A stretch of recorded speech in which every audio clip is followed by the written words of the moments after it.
Assalamualaikum warahmatullahi wabarakatuh. Nama saya Muhammad Alif Rahmanwijaya dengan NIM 200510281.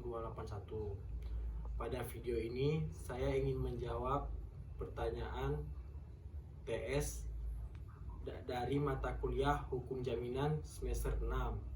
Soal pertama yaitu pengertian dari hukum jaminan.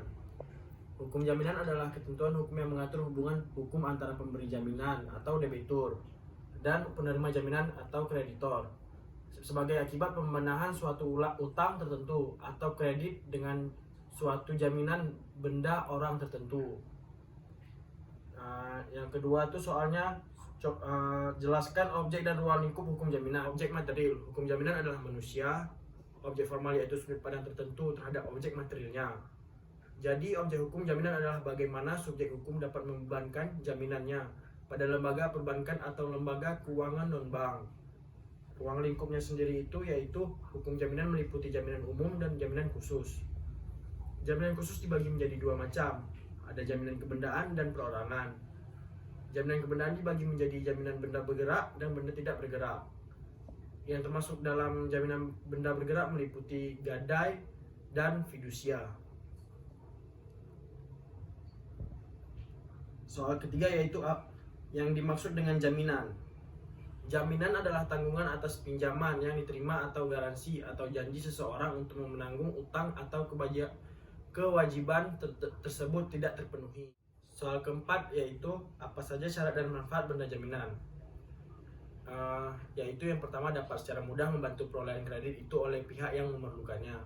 Yang kedua tidak melemahkan potensi atau kekuatan si pencari kredit untuk melakukan atau meneruskan usahanya. Yang ketiga itu memberi kepastian kepada si kreditur dalam arti bahwa barang jaminan setiap waktu tersedia untuk dieksekusi. Bila perlu dapat mudah diuangkan untuk melunasi hutangnya si penerima atau pengambil kredit. Soal yang kelima itu apa saja yang termasuk jaminan kebendaan dan jaminan perorangan dan berikan contohnya. Yang termasuk jaminan kebendaan yaitu hak kebendaan yang bisa memberikan kenikmatan di antara hak milik dan hak bezit. Hak kebendaan yang bisa memberikan jaminan seperti gadai, hak tanggungan, hipotek hingga fidusia. Contohnya itu seperti tadi yaitu hak tanggungan, gadai dan hipotek. Yang termasuk jaminan yaitu memiliki hubungan secara langsung dengan orang tertentu terhadap harta debitur pada umumnya hanya bisa dipertahankan pada debitur tertentu. Contohnya yaitu perjanjian penanggungan, perjanjian garansi, dan perjanjian tanggung-menanggung. Soal keenam yaitu jelaskan mengenai jaminan regulatif dan jaminan non-regulatif. Jaminan regulatif itu adalah jaminan kredit yang kelembagaannya sendiri sudah diatur secara eksplisit dan sudah mendapat pengakuan dari perundang-undangan yang berlaku. Jaminan non-regulatif itu yaitu adalah bentuk-bentuk jaminan yang tidak diatur khusus dalam berbagai perundang-undangan dan dilaksanakan dalam praktik. Soal ketujuh yaitu apa yang dimaksud dengan gadai. Yang dimaksud dengan gadai itu sendiri adalah suatu hak yang diperoleh atas suatu benda bergerak, yaitu digunakan sebagai jaminan atas pinjaman yang diberikan oleh penerima gadai. Yang kedelapan soalnya yaitu bagaimana proses terjadinya gadai. Proses terjadinya gadai sendiri terjadi apabila debitur dan atau pemberi gadai menyerahkan benda bergerak sebagai jaminan kepada si kreditur atau pemegang gadai, dan kreditur diberi kekuasaan untuk mengambil pelunasan dengan menjual barang jaminan itu apabila debitur wan prestasi. Soal yang nomor ke-9 yaitu bagaimana proses pelelangan jaminan gadai. Jadi proses pertama yaitu persiapan lelang, yaitu tanggal persiapan lelang berupa periode dan satu periode dan periode 2. Yang kedua pengumuman lelang. Pengumuman lelang merupakan persyaratan hukum sahnya pelaksanaan lelang. Pengumuman lelang sekurang-kurangnya memuat yang pertama pelaksanaan lelang, hari, tanggal, jam, dan tempat lelang dilaksanakan. Yang ketiga itu bulan kredit barang-barang yang akan dilelangkan. Yang keempat informasi lainnya yang dianggap perlu. Pengumuman lelang dilaksanakan selambat-lambatnya 7 hari sebelum pelaksanaan lelang minimal 2 media dan dapat dilakukan melalui, yaitu pertama papan pengumuman yang ada di kantor cabang atau UPC. Yang kedua itu surat kabar, radio, telepon, SMS atau media lainnya. Yang ketiga yaitu selebaran ataupun tempelan yang mudah dibaca oleh umum. Yang keempat, pemberitahuan tertulis kepada pemilik barang.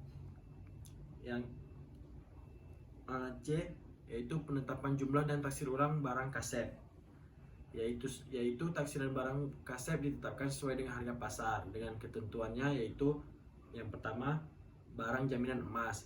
Taksir ulang barang jaminan emas berpedoman pada harga pasar daerah untuk lelang atau HPDL emas atau ditentukan lain oleh direksi. Yang kedua yaitu barang jaminan permata. Penentuan taksir ulang barang jaminan permata berdasarkan STP yang berlaku. Yang ketiga yaitu barang jaminan gudang. Penentuan nilai taksir ulang barang gudang merupakan nilai pasar atau harga pasar barang jaminan tersebut. Nilai taksir ulang barang gudang berdasarkan pada HPS barang gudang yang berlaku. Pelaksanaan lelang, penawaran lelang. Yang pertama yaitu penawaran pertama harga barang lelang adalah sebagai hal berikut: barang perhiasan emas, barang gudang, barang permata. Untuk membentuk harga lelang, maka penawaran lelang dilakukan dengan cara naik-naik dalam kelipatan tertentu menurut tingkatan harga penawaran tersebut yang besarnya ditetapkan melalui surat edaran direksi. Pemenang yang kedua, pemenang lelang. Pemandu lelang harus menetapkan pemenang lelang setelah mendapat penawaran tertinggi, dan penawaran ini disebut 2 kali, kemudian dinyatakan kepada publik apakah masih ada penawaran yang lebih tinggi. Jika tidak ada penawaran lagi, barulah ditetapkan pemenangnya dengan didahului perkataan 3 kali. Yang kedua, apabila penawar atau peserta lelang hanya 1 orang atau 1 kongsi, maka penyebutan harga penawaran lelang dapat dinaikkan terlebih dahulu sesuai daya tarik barang yang dilelang. Kemudian tawar-menawar menurun.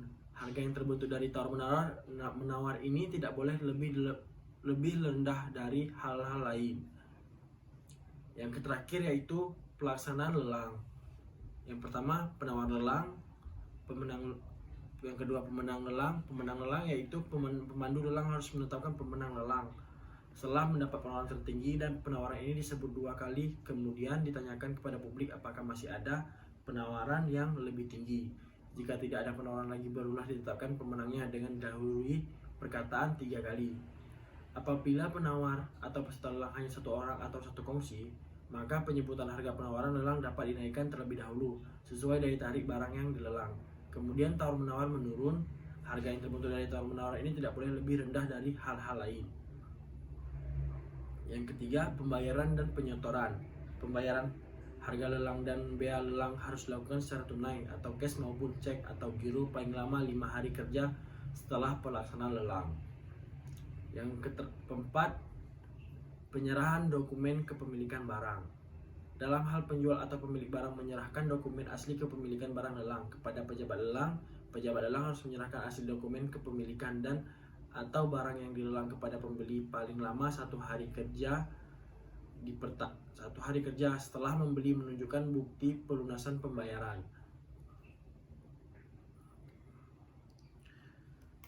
Yang ke-10 yaitu soalnya jelaskan hak-hak lain yang bukan merupakan hak kebendaan tapi mempunyai persamaan atau mirip dengan hak kebendaan.